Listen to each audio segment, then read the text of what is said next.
Tudo bem, pessoal? Então vamos dar início a esse novo assunto, né? Divisão celular, que também faz parte de biologia celular. Então trabalharemos tanto a mitose quanto a meiose, como também a divisão que vai ocorrer nos procariotos, né? A bipartição. Então vamos lá. Então vejam, a divisão celular é um processo fundamental para o crescimento, reparação e reprodução dos organismos. Existem dois tipos principais de divisão celular, a mitose e a meiose. Na mitose, uma célula dá origem a duas outras com o mesmo número de cromossomos da célula inicial, ou seja, eu tenho uma célula-mãe, diploide, 2N, com, por exemplo, na espécie humana, né, 46 cromossomos, 23 pares de cromossomos, que por meio da mitose dará origem a duas células-filhas também com 46 cromossomos. Por isso é chamada de divisão equacional. É realizada quando há reprodução assexuada, né, quando eu estou formando células idênticas à célula-mãe. Na meiose, uma célula dá origem a outras 4, cada uma com a metade do número de cromossomos da célula inicial. Então, se a célula-mãe possuía 46 cromossomos, essas células filhas vão possuir 23 cromossomos cada. Então, era 2N, passou a ser N, haploide, né?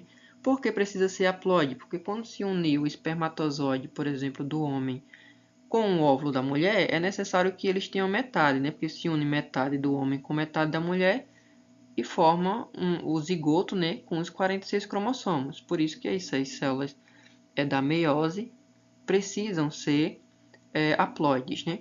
Os gametas, na maioria dos casos, são formados por esse processo. Digo na maioria dos casos, pois nas plantas, né, por exemplo, elas terão duas fases no ciclo de vida. Uma fase do ciclo de vida diploide, que forma os esporos haploides. Esses esporos germinam, formam dois adultos haploides.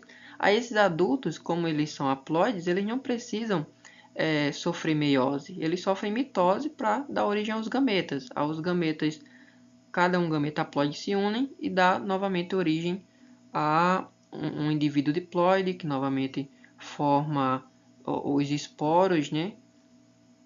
Por meiose e por aí vai.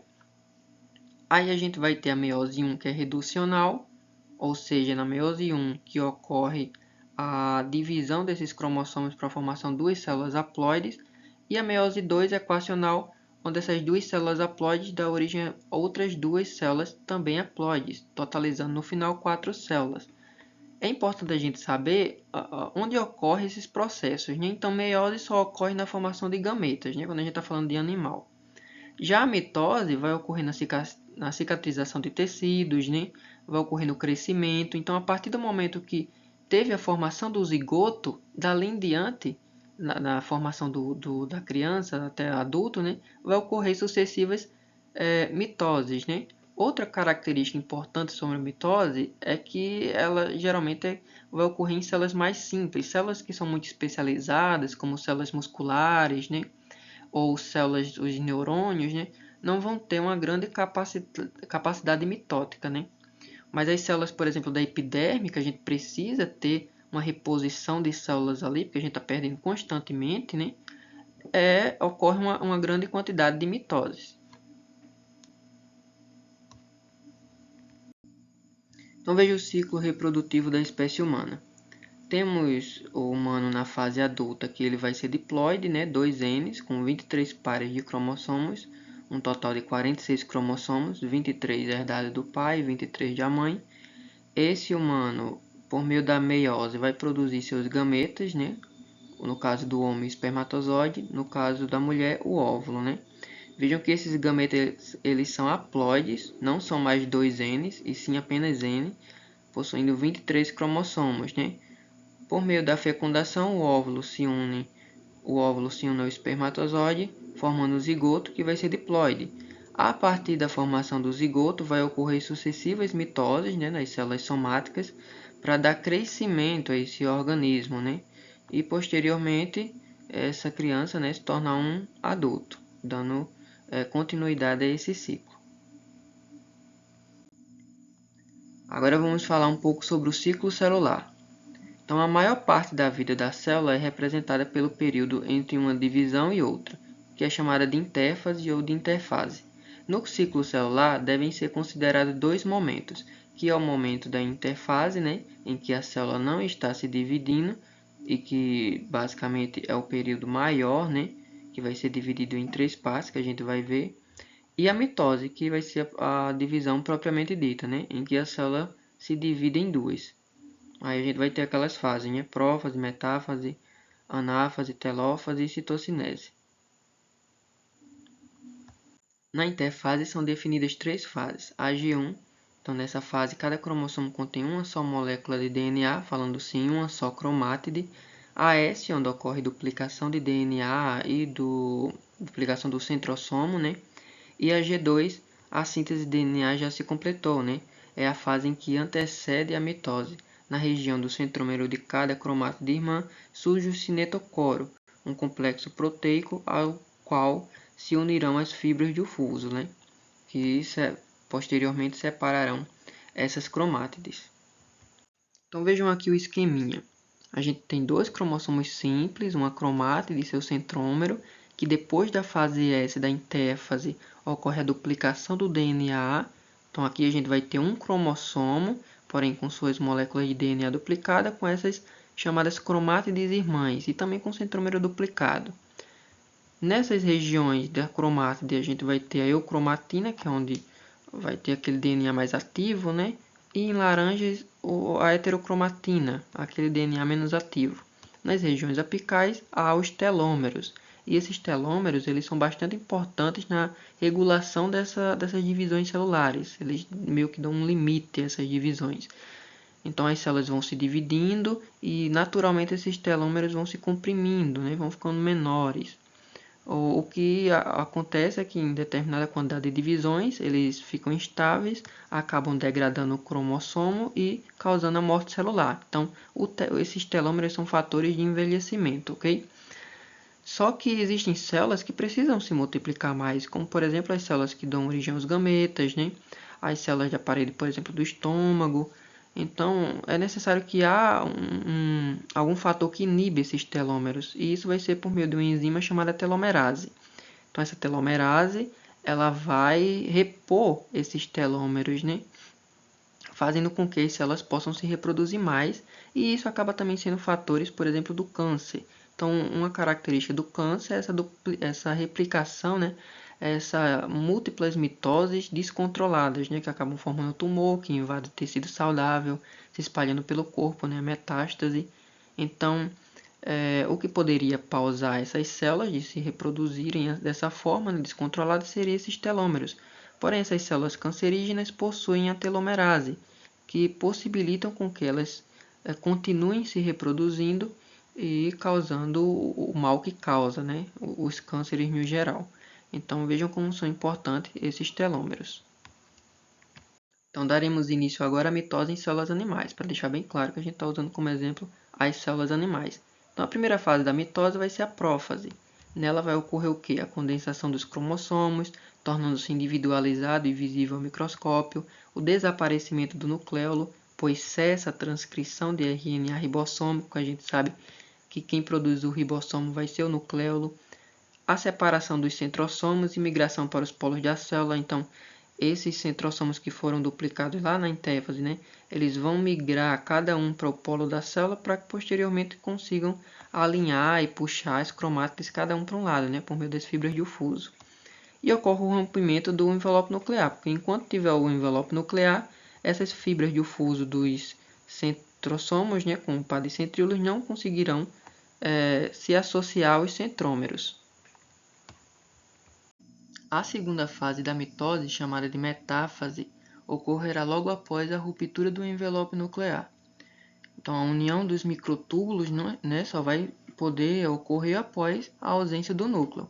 Então, ocorre a união de microtúbulos dos centrossomos, né, aos cinetocoros dos centrômeros desses cromossomos, a orientação desses cromossomos em direção à região equatorial da célula, ou seja, o centro dessa célula, um acima do outro, né, formando essa placa equatorial, placa metafásica. O fuso mitótico nada mais é do que a junção dos diferentes tipos de fibras, né? Fibras do haste, que dão estabilidade, fica nessa região mais traseira do centrossomo. As fibras do cinetocoro, que são as que se ligam aos cromossomos, né? E falando mais sobre centrossomos, eles são chamados de centros organizadores de microtúbulos. Então, essas fibras nada mais são do que microtúbulos, né? Então, por um processo chamado de polimerização, esses microtúbulos se estendem, né, a formação, crescimento deles até os cromossomos, até esses cinetocórios, para que eles possam alinhá-los nessa metáfase. O contrário é chamado de despolimerização, quando há redução desses microtúbulos, dessas fibras de fuso. Então, na metáfase é importante que ocorra essa polimerização, para que essas fibras de fuso se liguem ao cinetocório do cromossomo, né? E na anáfase, onde a gente vai ter a separação, que é na próxima etapa, né? Vai ser importante a despolimerização, pois vai ocorrer a diminuição dessa fibra do fuso, puxando, né, cada cromátide desse cromossomo para um lado oposto da célula, separando essas cromátides, que depois que forem separadas serão chamadas de cromossomos irmãos. Existem dois químicos, né, que vão atuar nessa polimerização e despolimerização desses microtúbulos. Um é chamado de colchicina, onde ela vai promover a despolimerização desses microtúbulos, impedindo essa fase, né, da metáfase, essa união desses microtúbulos aos cinetocórios dos cromossomos, impedindo essa mitose. E a outra é o taxol, que ele vai manter essa polimerização, então impedindo, por exemplo, a anáfase, porque na anáfase ocorre a despolimerização, diminuição dessa fibra do fuso, né, para que ocorra a separação das cromátides. Então, esse taxol também vai impedir essa mitose, impedindo essa fase de anáfase. Já a colchicina vai atuar na despolimerização, nessa fase ainda impedindo que esses microtúbulos se formem e se liguem, colocando esses cromossomos nessa região equatorial da célula. Então, esses dois químicos acabam por atrapalhar essa mitose. A terceira fase da mitose, chamada de anáfase, vai ter início com a separação dos centrômeros, permitindo a separação completa das duas cromátides irmãs de cada cromossomo, né? Assim que se separam, as cromátides passam a ser chamadas de cromossomos irmãos. Os cromossomos irmãos são puxados pelas fibras de fuso, como vocês podem ver, para os polos opostos da célula. Quando atinge essa região, termina a anáfase. Por que para os polos opostos? Para que ocorra aqui essa divisão, né, a citocinese, e formem-se as duas células filhas. Cada polo da célula recebe o mesmo material cromossomo, ou seja, havia 46 cromossomos duplicados, né?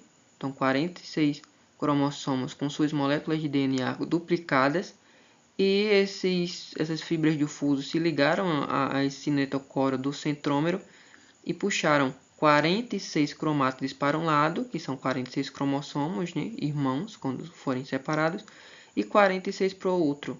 Então, a célula mãe, que tinha 46 cromossomos, vai dar origem a outras duas células filhas com 46 cromossomos, porque houve a duplicação do DNA, depois cada lado da célula pegou um DNA desse duplicado, né? E por fim temos a fase telófase e a citocinese, que vai ser a separação, né, de fato. Nessa última fase, os cromossomos se descondensam, o cinetocório e as fibras cromossômicas desaparecem, o envelope nuclear e o nucleolo são reorganizados, então a célula está voltando ao seu estado natural, né? Restam apenas as fibras polares restritas ao citoplasma. Completa-se a divisão celular com a citocinese, que nos animais é centrípeta, ou seja, a força que vai ocorrer para separar essas duas células será de fora para dentro, né? Centrípeta, o que não vai ocorrer nos vegetais, né? Por conta da parede celular. Então, nos vegetais, a força será centrífuga, né?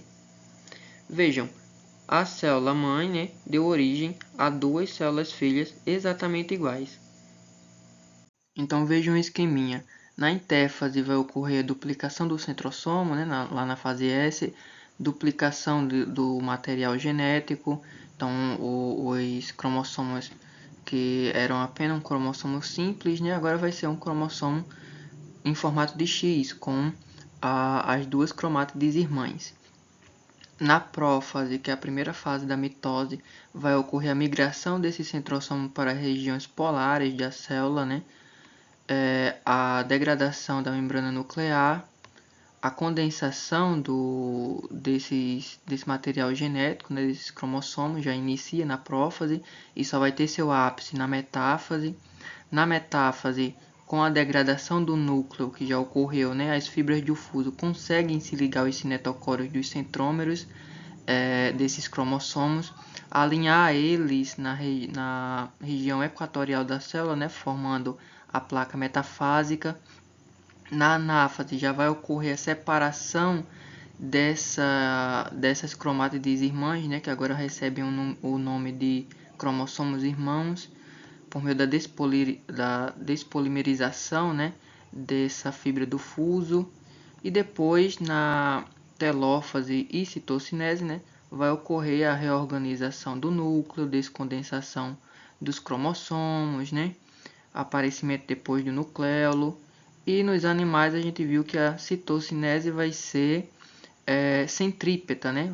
Vai ser uma força que ocorre de fora para dentro, diferente das células vegetais, como a gente vai ver no próximo slide.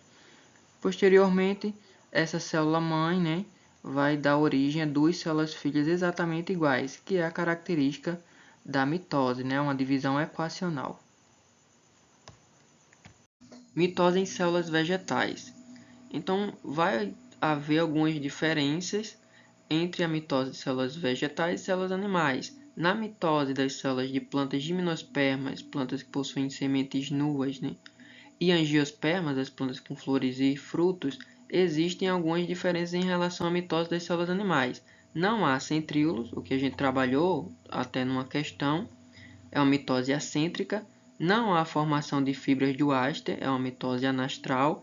E a citocinese é centrífuga, ou seja, de dentro para fora, por conta dessa parede celular, né? Não vai permitir que ocorra uma força centrífuga, uma força centrípeta, né? Que faça com que a célula se divida de fora para dentro. Então, tem que se dividir de dentro para fora. As demais etapas serão iguais, tá certo? Essas são as diferenças pontuais, mas vai ocorrer, claro, na intérfase duplicação do DNA, na prófase vai ocorrer a condensação, né? A ausência do núcleo, que vai desaparecer, núcleo e nucleolo. Todas as outras fases vão permanecer iguais. Agora entraremos em meiose, que é o tipo de divisão reducional, porque reduz a quantidade de cromossomos, né? Temos, por exemplo, uma célula-mãe com 46 cromossomos, que vai formar células filhas com apenas 23, com a metade do número de cromossomos. Então, a meiose ela garante a existência de uma fase haploide no ciclo de vida.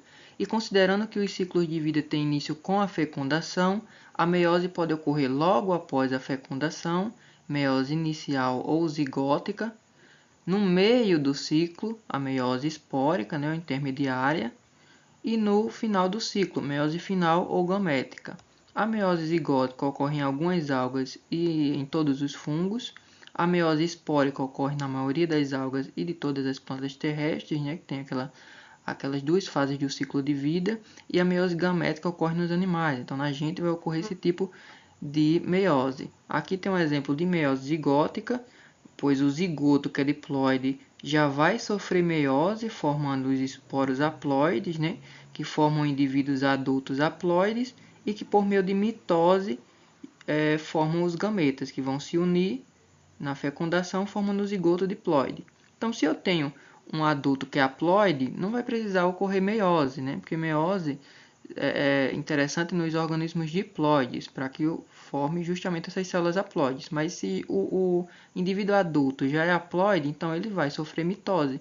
Aí as duas células gaméticas que foram formadas a partir da mitose se unem na fecundação, dando origem ao zigoto. Ela é chamada de meiose zigótica, pois já ocorre no zigoto, né? Já a meiose espórica, depois da fecundação, a formação de um zigoto diploide. Esse zigoto se desenvolve, né, num indivíduo diploide e esse indivíduo vai formar esporos por meio da meiose. Então, é intermediária, né? Esses esporos que são haploide, eles vão germinar, dando origem aos indivíduos haploides, que por meio de mitose, novamente, formam seus gametas, que vão se unir na fecundação, formando o zigoto diploide. Então vejam que nem sempre os gametas são formados por meio de meiose, né? Às vezes é por meio de mitose mesmo. E no caso da gente, né, nos demais animais, a fecundação, o zigoto, que é diploide, forma um indivíduo adulto, né, diploide. Esse indivíduo adulto diploide vai por meio de meiose, vai sofrer meiose, né, e formar seus gametas. Esses gametas se unem e formam, pelo processo de fecundação, o zigoto diploide. Então, ela vai ser uma meiose gamética ou uma meiose final. Aí vejam, a meiose ela vai ser dividida em dois processos de divisão. A primeira divisão vai ser chamada de reducional. É aqui que ocorre a redução à metade o número de cromossomos. Então, a célula mãe diploide vai gerar duas células filhas haploides. Então, se essa célula possuía 46 cromossomos, na meiose 1 vai formar duas células filhas com 23 cromossomos. E depois, na meiose 2, que vai ser uma divisão equacional, veja, equacional, né, do mesmo tipo da mitose, o número de cromossomos das células iniciais é mantido igual nas células que se formam. Porque a gente sabe, né, que na mitose a gente tem uma célula mãe formando duas células filhas iguais. Então, na meiose 2 vai ser bem parecido. Vamos ter células haploides formando também células haploides. Agora trabalharemos cada fase que vai ocorrer nessa meiose 1, que vai ser a meiose reducional, né? Dando início pela prófase 1. Essa prófase 1 vai ser bastante diferente da prófase que a gente viu na mitose. Primeiramente, porque ela vai ser dividida em leptóteno, onde já vai ocorrer a condensação dos cromossomos, o início dessa condensação, né, que só vai terminar na metáfase. Zigóteno, o alinhamento dos cromossomos homólogos. O paquíteno, que é a fase em destaque aqui, que vai ocorrer o crossing over, né, a permutação, que é bastante importante para a variabilidade genética. Diplóteno, um pouco do afastamento desses cromossomos, mas que eles ainda vão ficar ligados por quiasmas, né? E a diacinese, que vai ser a degradação do núcleo, né? Do nucleolo também. Então, o início da condensação dos cromossomos ocorre nessa fase, que só atinge seu máximo no final da metáfase 1. O emparelhamento dos cromossomos homólogos e permutação, que vai ser chamado também de crossing over. Desaparecimento do nucleolo e rompimento do envelope nuclear. Então, vejo aqui esses cromossomos homólogos, né? O que são cromossomos homólogos? São aqueles cromossomos que estão nos pares, né? Lembra que eu falei 23 pares de cromossomos, onde 23 eu recebi do pai e 23 da minha mãe. Então, esses cromossomos são chamados de homólogos. Eles são bastante semelhantes, tanto morfologicamente como no seu material genético. Então, eles vão se alinhar dentro ainda do núcleo, né? Que ainda não foi degradado, para que ocorra esse processo de permutação. E o que seria esse processo? Esses cromossomos alinhados, né, eles irão trocar partes, regiões desses cromossomos, é o que vai favorecer a variabilidade genética, né? Então veja que a variabilidade genética de uma reprodução sexuada, ela já inicia na formação dos gametas, né? Então ocorre essa troca de material genético entre esses cromossomos homólogos, e essas regiões onde ocorreu essa permutação vai se chamar de quiasma, onde esses cromossomos ficarão ligados por esses quiasmas. Na metáfase 1, começa logo após o rompimento do envelope nuclear. Aos cinetocórios associam-se as fibras cromossômicas e os cromossomos passam a ocupar a região equatorial da célula. Então, claro, a partir do momento que há degradação da membrana nuclear, as fibras do fuso se ligam, conseguem se ligar a esses cinetocórios, né, a esses cinetocórios dos centrômeros e conseguem alinhar esses cromossomos. Mas vejam que, como os cromossomos ainda estão ligados pelos quiasmas, eles não se alinharão de um a um, né, um acima do outro, e sim ficarão ligados uns aos outros, até a próxima fase da anáfase, né? Então, por isso também, como estão um ao lado do outro, essas fibras do fuso não se alinham. Por exemplo, essa fibra do fuso se ligou a esse cromossomo mais verde claro. Essa outra fibra do fuso, desse outro centríolo que está no outro lado da célula, né, não vai se ligar a esse centrômero, e sim ao centrômero desse outro cromossomo que ficou ligado ao outro por meio dos quiasmas, né? Os cromossomos atingem o máximo de condensação e os quiasmas mantêm as cromátides homólogas. Então, não são cromátides irmãos, são cromátides homólogas, né? Cromátides irmãs são do mesmo cromossomo, cromátides homólogas são desses cromossomos homólogos, né? Que são cromossomos diferentes. Na anáfase 1, ela caracteriza-se pelo deslocamento dos cromossomos para os polos opostos da célula. O par de cromossomos homólogos separa-se, indo para cada polo um cromossomo de cada par, formado por duas cromátides. Então vejam que, diferente da mitose, onde todos os cromossomos se alinharam um acima do outro, né?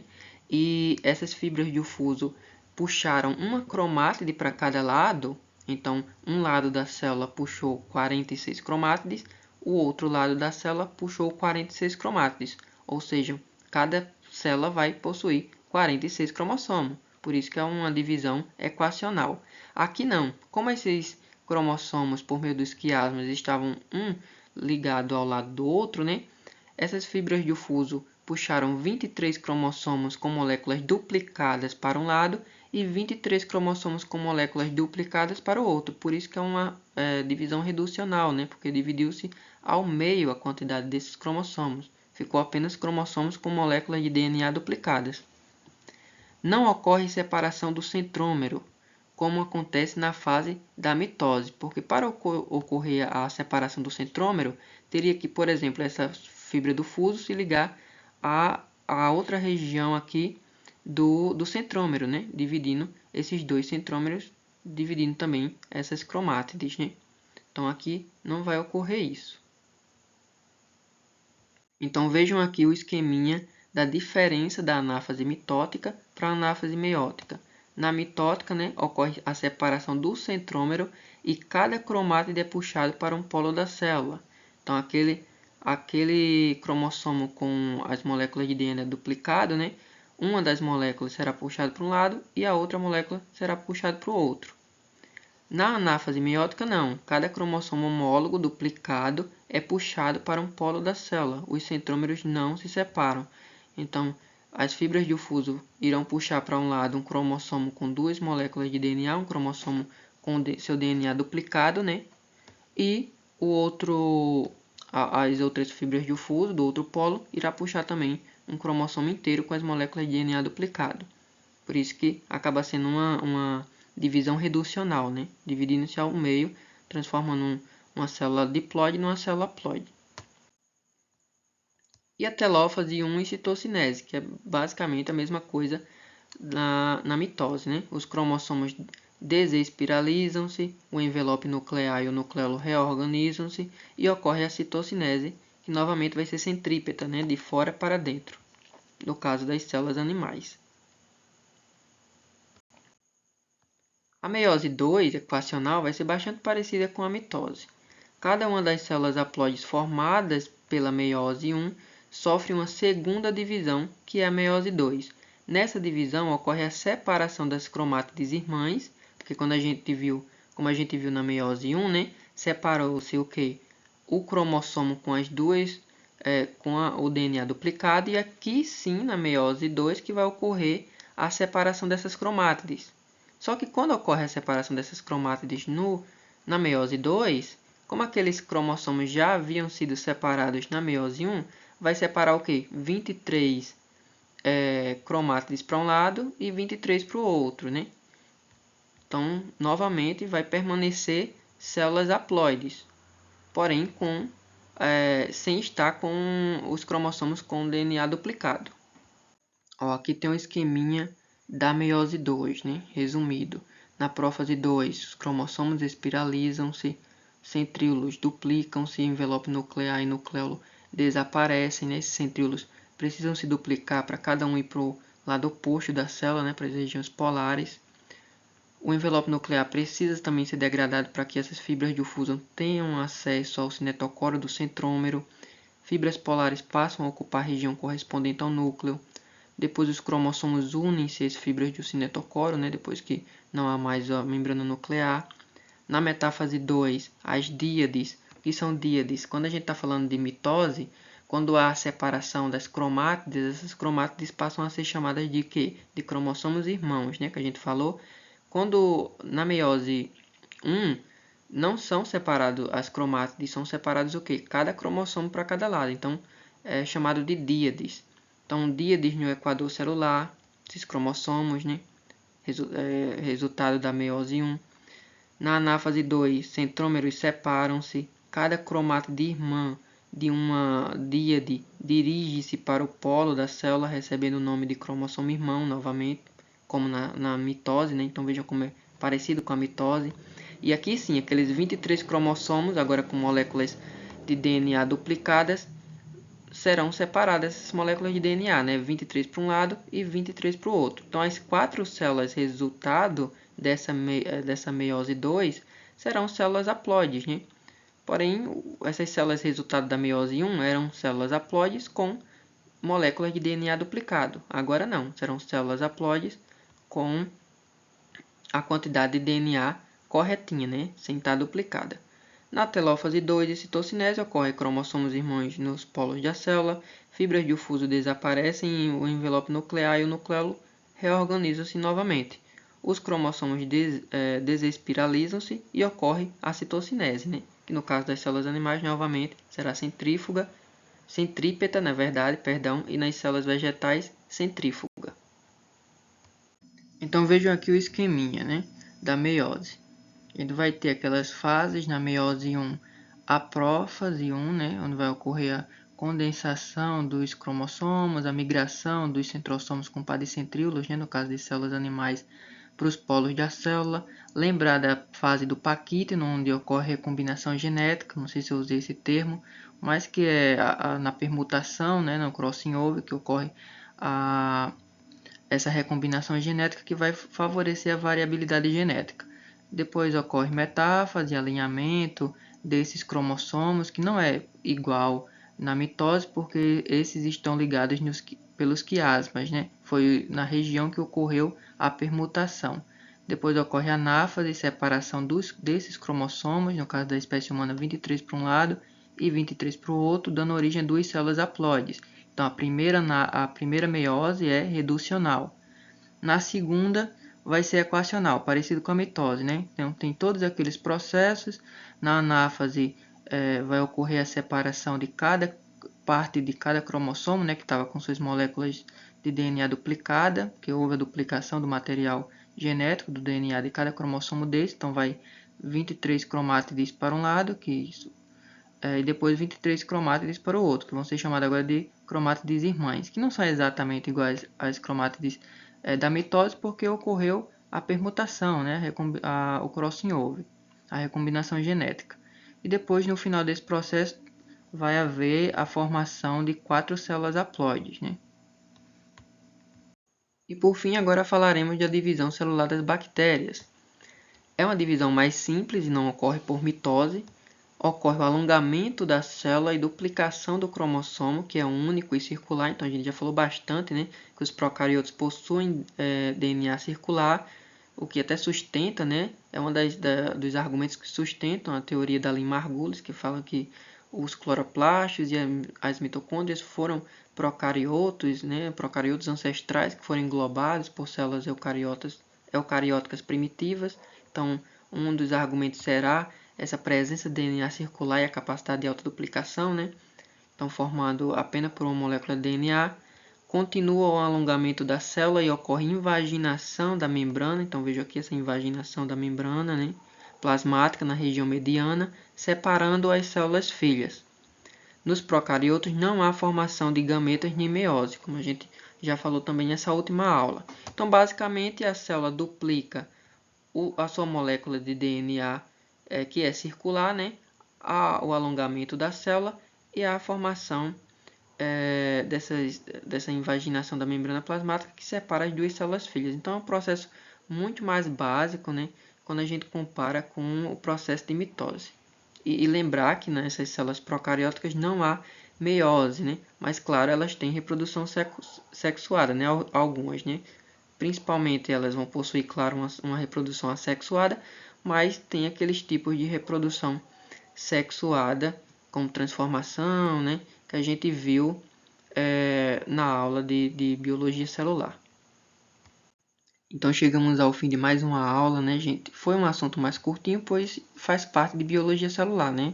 A questão da divisão celular, mas eu deixei à parte. Lembrar alguns pontos importantes, né? Que a mitose, ela vai ser uma divisão, como a gente já falou, que vai proporcionar cicatrização, crescimento, né, de tecidos, pois formam células iguais, é característico de células somáticas. Então, se você sofre um corte, por exemplo, o que vai ocorrer ali vai ser sucessivas mitoses, né? Claro, quanto mais especializado é um tecido, é uma célula, menos ele vai ter a capacidade de sofrer mitose, né? Mas quanto mais simples, mais capacidade ele vai ter. Por exemplo, células de epiderme tem que sofrer mitose direto, né? Já que a gente perde bastante células de epiderme. Mas os neurônios, por exemplo, eles muito dificilmente vão sofrer mitose. Células musculares também não, né? O que ocorre para os músculos crescerem, né, é que a gente danifica essas células e elas são reparadas. Então, não tem um aumento na quantidade de células. Na verdade, elas são continuamente reparadas e isso aumenta o seu volume. Já na meiose, é basicamente para a produção de gametas, né? Principalmente quando a gente está falando dos animais. Lembrar também que a maioria dos assuntos associados à divisão celular que caem no Enem é sobre os cânceres, né? Então, tem vários fatores que podem desencadear essa disfunção da capacidade de divisão das células e ocorrer esses diferentes tipos de cânceres. Pode ser alterações genéticas, né? Pode ser alterações físicas, como a radiação solar, se você não se prevenir, né? Pode ter câncer de pele. E também pode ser por meio de vírus, né? Então, por exemplo, genética, teríamos o câncer de mama, por exemplo. Já de base por meio de vírus, tem a leucemia, que pode ser causada, né? O vírus de HPV também pode acabar contribuindo para você ter uma maior chance, né, de ter o câncer. Então, se atentar a esses detalhes, tá certo? E bons estudos.